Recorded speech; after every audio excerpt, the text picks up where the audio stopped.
Présentons à présent la plaque SISAM.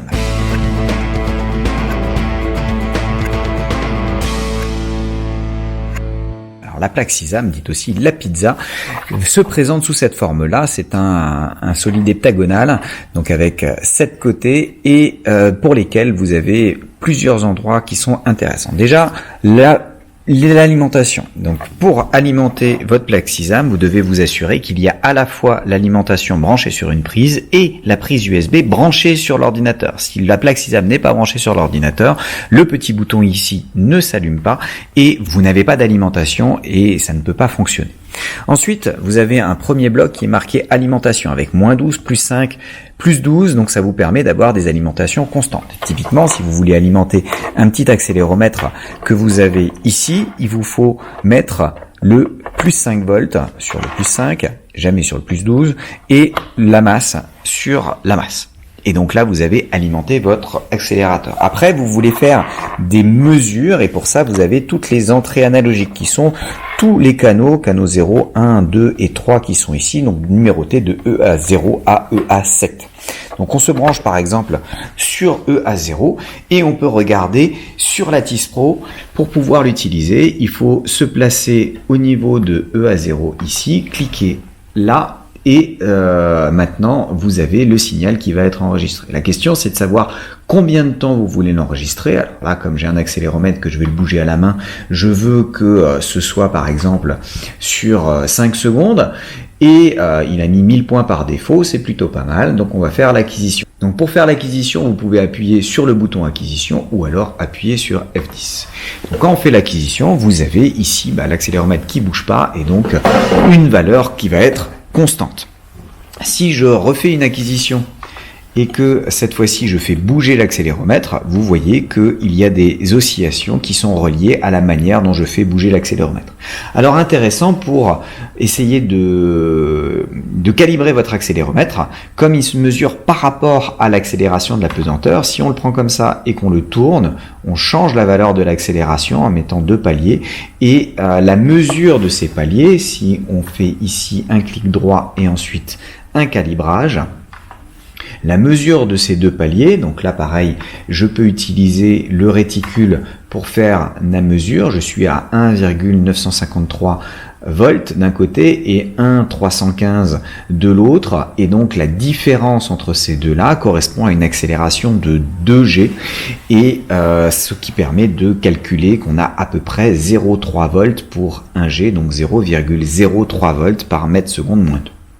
Donc ça c'est pour l'utilisation directe de la TIS Pro. Alors la TIS Pro peut vous servir à piloter le générateur. Quand vous avez ici au niveau de la plaque SISAM, il y a marqué sortie analogique et ces 2 bornes, SA1 pour sortie analogique 1 et SA2 pour sortie analogique 2, vous permettent d'avoir un générateur. Pour ça, il suffit d'aller sur les paramètres ici, de cliquer sur sortie active. Là, ça m'active la sortie 1. La sortie 2, en revanche, n'est pas encore activée. Et je peux choisir de mettre un sinus, un triangle, une rampe. Alors, c'est toujours très important de prendre systématiquement, de demander quelque chose à votre système, mais aussi de vérifier que ça correspond. Donc si je vais de SA1 et que je le branche par exemple sur EA1, au niveau ici je vais déterminer au niveau acquisition, je vais lui demander d'acquérir EA1 aussi. C'est peut-être pas la peine de faire 5 secondes, donc on va faire 0,1 seconde.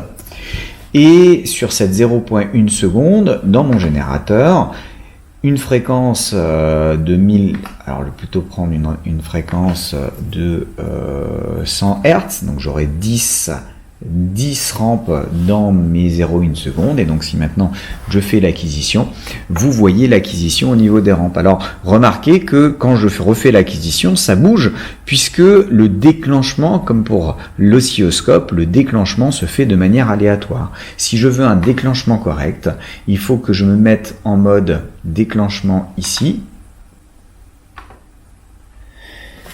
Donc si je veux avoir un déclenchement, il faut que j'aille dans la partie basse ici, que je lui demande de déclencher sur une certaine source, alors de préférence celle qui bouge, donc par exemple EA1, et là il va déclencher à chaque fois que EA1 va passer par 0 en sens montant. Donc si je refais mon F10, là systématiquement je peux refaire F10 autant de fois que je veux. Vous voyez que ça bouge très peu parce que à chaque fois que ça passe par le 0, ça va démarrer. Là ce serait peut-être plus intéressant de se mettre en mode descendant parce que la coupure est vraiment franche et nette alors que la montée par 0 met un certain temps, et à ce moment-là vous avez le démarrage, ça part d'en haut, hop, ça passe au 0, et ensuite on a les différentes rampes qui sont disponibles.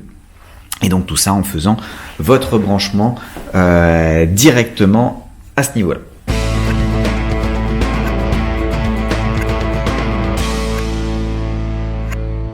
Alors regardons ce qui se passe si jamais on branche un penduleur avec un accéléromètre branché ici et puis le penduleur est lui-même branché sur la plaque Sisam pour reprendre la tension sur laquelle il y a un potentiomètre ici dont la tension va varier en fonction de la position du pendule. Si j'écarte un peu le pendule de sa position initiale, je vais tenir les fils pour éviter qu'il y ait trop de frottement et puis je vais lancer l'acquisition une fois que c'est parti. Voilà.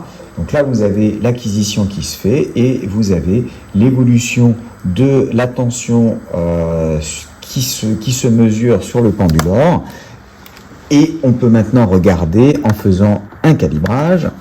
Vous voyez que j'ai deux tensions. La tension de l'accéléromètre qui est EA0 là-haut et puis la tension qui correspond à l'évolution de mon potentiomètre.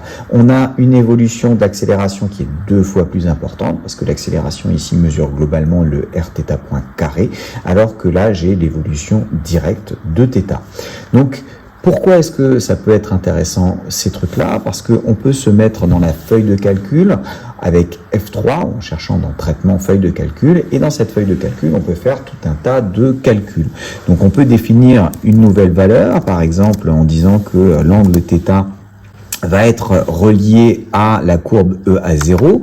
Donc si on prend EA0 ici, qu'on le glisse là, ça va être EA0 par exemple divisé par 2.3 et plus une constante qui correspondra à quelque chose. Donc là je mets un petit peu n'importe quoi, mais toujours est-il que je peux faire des calculs. Donc je lui demande d'exécuter en appuyant sur F2 et puis là je vois que ça exécute ma feuille de calcul.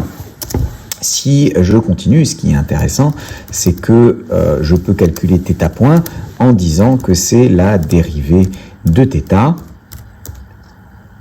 Donc une expression, et là encore je fais F2 pour l'exécuter, et maintenant je peux représenter le portrait de phase, et pour avoir le portrait de phase, alors on va tout enlever toutes les courbes, et maintenant on va mettre le θ qui est apparu ici et qui a été calculé, donc on le met à cet endroit-là, là j'ai θ en fonction du temps, alors, bien sûr la valeur ne correspond pas du tout à ce qu'on va attendre, et puis surtout le θ point, et le θ point on va le glisser, alors non c'est θ point que je veux en fonction de θ, donc il va falloir que je supprime θ, et je vais glisser le θ ici. Alors il faut bien faire attention de le mettre en dessous de la flèche, et quand vous le mettez en dessous de la flèche, vous allez avoir votre portrait de phase qui se fait. Alors il n'est pas très très joli parce que les mesures de la dérivée, comme j'ai pas suffisamment de points, trop de points d'ailleurs, ça va pas être très très joli, mais on voit quand même la trajectoire du portrait de phase qui tourne autour de votre système.